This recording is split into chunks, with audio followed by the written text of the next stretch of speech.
Hello friends, मैं हूं सिकंदर। आप देख रहे हैं आपका पसंदीदा चैनल जी के वी सिकंदर में आपका बहुत बहुत स्वागत है। आज का अपना जो टॉपिक है, भारतीय मानक समय रेखा, इंडियन स्टैंडर्ड टाइम जोन। इसी रेखा के माध्यम से भारत का समय डिसाइड होता है। ये भारत के मध्य से गुजरती हैं और इसी के द्वारा भारत में जो समय है वो सभी एक जगह समान रहता है। जैसा कि अगर इस लाइन पर 12 बज रहे हैं तो पूरे देश में, चाहे वो जैसलमेर हो, चाहे वो अरुणाचल प्रदेश हो, सभी में 12 बज रहे होंगे। ये एक समय डिसाइड किया गया है क्योंकि विश्व को 24 समय जोन में बांटा गया, 24 टाइम जोन्स में बांटा गया। तो प्रत्येक देश अपना अपना समय अपने अपने जोन में के आधार पर बांटता है। तो भारत ने 82.5 डिग्री पूर्वी देशांतर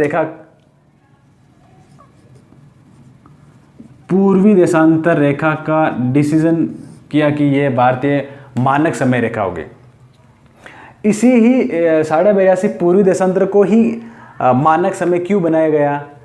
क्योंकि ये भारत के मध्य से गुजरती है। अगर बात करें इस देशांतर का तो 68 डिग्री 07 पूर्वी देशांतर से भारत के राजस्थान के जैसलमेर से गुजरती है, जो भारत का पश्चिमी बिंदु है। और एक लाइन 97 डिग्री 25 मिनट भारत के पूर्वोत्तर राज्य अरुणाचल प्रदेश से गुजरती है। इसके मध्य में होने के कारण यानी कि भारत में पूरा जो टाइम है एक व्यवस्थित ढंग से चले, इसी के आधार पर 82.5 पूर्वी देशांतर को डिसाइड किया गया। अब जो ये रेखा है, ये यूपी का एक शहर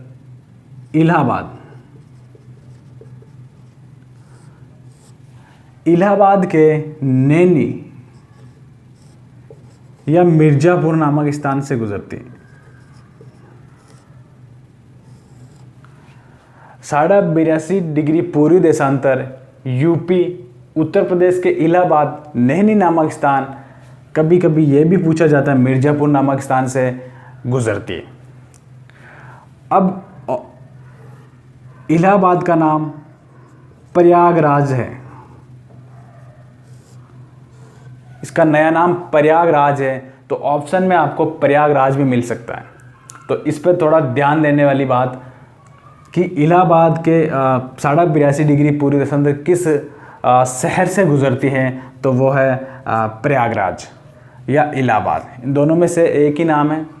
और किन किन राज्यों से गुजरती है उसकी अगर हम बात करें तो ये 5 राज्यों से गुजरती है। 5 राज्यों से गुजरती हैं। अगर पहला राज्य अगर बात करें तो ये मध्य प्रदेश, दूसरा यूपी उत्तर प्रदेश, तीसरा मध्य प्रदेश यहाँ आ गया और यूपी, फिर छत्तीसगढ़,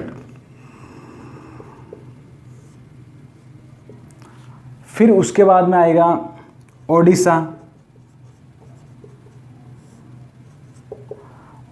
के बाद में आएगा आंध्र प्रदेश,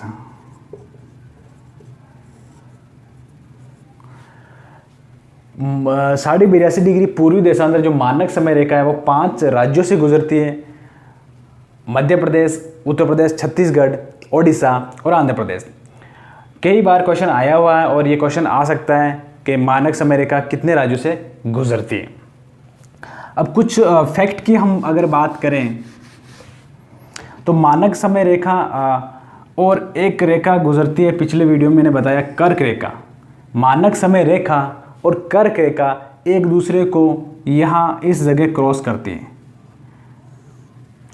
मानक समय रेखा और कर्क रेखा एक दूसरे को जिस जगह क्रॉस करती हैं वो छत्तीसगढ़ राज्य है।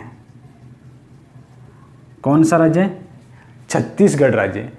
और अगर जिले की बात करें तो सरगुजा जिला। आपसे क्वेश्चंस पूछा जा सकता है कि कर्क रेखा और 82.82 डिग्री पूर्वी देशांतर या मानक समय रेखा एक दूसरे को कहाँ क्रॉस करती है, किस राज्य में करती हैं, किस जिले में करती हैं, ये आपको जानकारी होनी चाहिए। और अगर कॉमन राज्य की हम बात करें, जिस राज्य में कर्क रेखा और मकर रेखा दोनों गुजरती है, ऐसे राज्य 2 राज्य हैं। एक हो गया छत्तीसगढ़,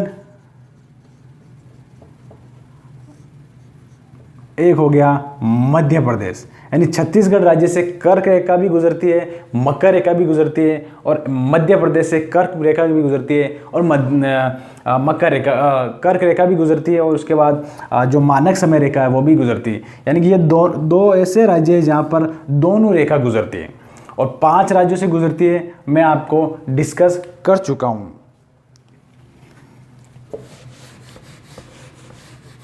इस रेखा की ज़रूरत क्यों पड़ी? क्योंकि समय को व्यवस्थित तरीके से चलाने के लिए, या सभी का समय व्यवस्थित, समय की जो अव्यवस्था को दूर करने के लिए इस टाइम जोन यानी 82.82 पूर्वी देशांतर की रेखा की ज़रूरत पड़ी। जैसा कि मैं आपको बताना चाहूँगा कि जो ये अरुणाचल प्रदेश से गुजरता है देशांतर, ये 97 डिग्री 25 मिनट है पूर्वी देशांतर, और 68 डिग्री 07 मिनट पूर्वी देशांतर जो राजस्थान के जैसलमेर जिले से गुजरता है। अब अगर बात करें तो अरुणाचल प्रदेश और जैसलमेर यानी राजस्थान के बीच में 2 घंटे का अंतर है, वो हम निकालते हैं समय अंतर। यानी भारत के 2 राज्यों के मध्य अगर समय अंतर निकाले भारत का टोटल, तो कितना होगा? भारत के 2 राज्यों यानी कि अरुणाचल प्रदेश व राजस्थान के मध्य समय अंतराल,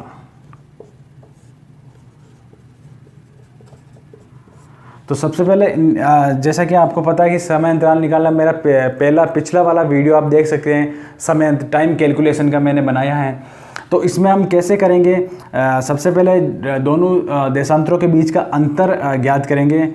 जैसे कि सबसे पहले वाला लेते हैं हम 97 डिग्री 25 मिनट, और छोटा वाला यानी बड़ा पहले लेते हैं, और छोटा 68 degree 07 minute, 18 degree 29 degree 18 minute, ये हम पहले कर चुके हैं पिछले वाले वीडियो में। तो हमारा अंतराल हमारे पास कितना है? 29 डिग्री 18 मिनट।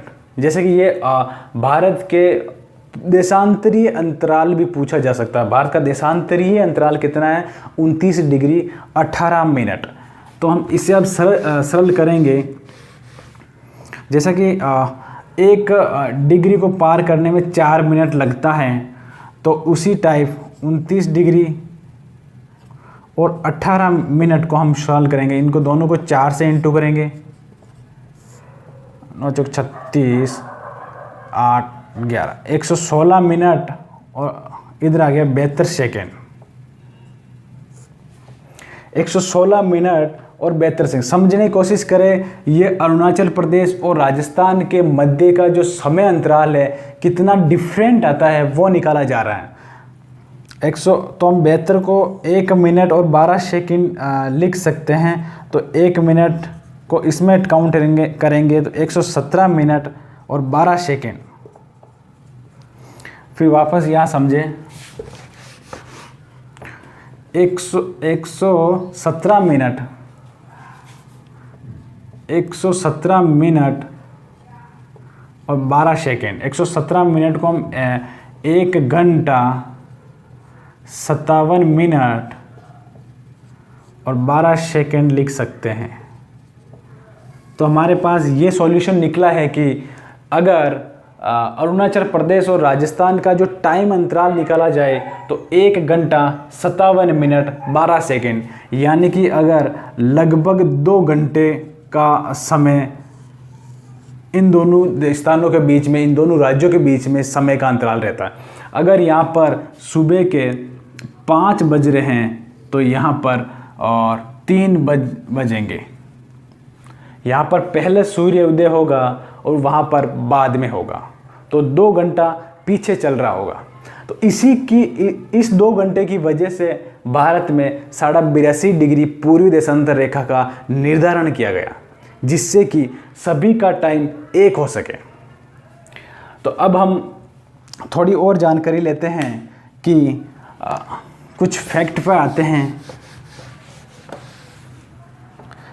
एक उगते हुए सूर्य का राज्य, भारत में किस राज्य को उगते हुए सूर्य का राज्य कहते हैं? वो है अरुणाचल प्रदेश। यानी कि ये हम समझ सकते हैं जो अरुणाचल प्रदेश है वहाँ पर सूर्य उदय व अस्त दोनों पहले होगा, और राजस्थान में सूर्य उदय व अस्त बाद में होगा। इस पॉइंट को नोट करें। कोटेशन में आपसे पूछा जा सकता है कि सबसे पहले सूर्य उदय और सूर्य अस्त कहाँ होता है? वो सबसे पहले अरुणाचल प्रदेश में होता है, और सूर्य उदय व सूर्य अस्त सबसे बाद में जैसलमेर में होता है। ये कंफ्यूज क्रिएट मत होने दो और इसे समझने का प्रयास करें। सबसे पहले, क्योंकि यहाँ पर उदय होता है तो यहाँ पर अस्त और उदय बाद पहले होगा, और अस्त और उदय बाद में राजस्थान के जैसलमेर में होगा। और उगते हुए सूर्य का राज्य अरुणाचल प्रदेश। और उगते हुए सूर्य की राजधानी, उगते हुए सूर्य की राजधानी की अगर बात करें तो कौन सी होगी? कोहिमा। क्योंकि अरुणाचल प्रदेश की राजधानी ईटानगर यहाँ रह जाती है, और इसे थोड़ा सा ऐसे बनाए तो कोहिमा की राजधानी थोड़ी इधर हो जाती है। यानी पहले सूर्य उदय किस राजधानी में होता है? राजधानी की अगर बात करें तो हम कोहिमा की, नागालैंड की राजधानी कोहिमा में होता है। यानी उगते हुए सूर्य की राजधानी की अगर बात करें तो कोहिमा, और उगते हुए सूर्य का राज्य की अगर बात करें तो अरुणाचल प्रदेश। और उगते हुए सूर्य की वाला देश कौन सा होगा? तो वो होगा जापान। अगर देश की अगर हम बात करें तो वो होगा जापान, क्योंकि सबसे पहले सूर्य उदय कहाँ होता है? जापान में होता। तो ऑल द बेस्ट। आशा करता हूँ कि आपको ये वीडियो पसंद आया होगा। भारतीय मानक समय रेखा के बारे में जो भी मैंने फैक्ट और कंसेप्ट आपके सामने क्लियर किया है उसे अच्छी तरह से समझें, और इस चैनल को सब्सक्राइब ज़रूर करें और बेल आइकन ज़रूर दबाएं। अपने दोस्तों के साथ शेयर ज़रूर करें। All the best. मिलते हैं हम अगले वीडियो में।